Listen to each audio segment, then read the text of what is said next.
พี่น้องคะขอเชิญทุกท่านยืนขึ้นค่ะเราจะสรรเสริญพระเจ้าผู้ยิ่งใหญ่ของเราพระเจ้าผู้ที่ทรงอภัยความผิดของเราพระเจ้าที่ทรงรักษาเราในทุกโรคภัยไข้เจ็บและพระเจ้าผู้ที่ประทานสิ่งนี้ทั้งคนในตัวเราทั้งหลายทุกคนฮาเลลูยาทรงอภัย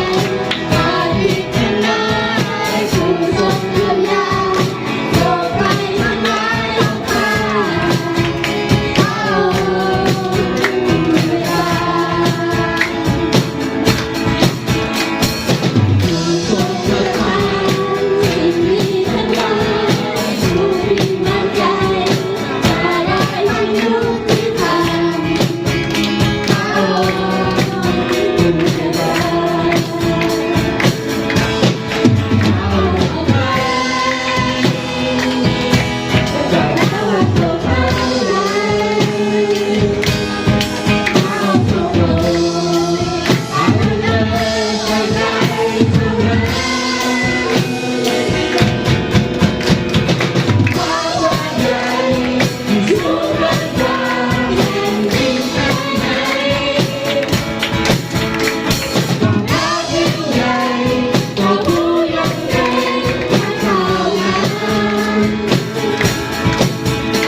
คือ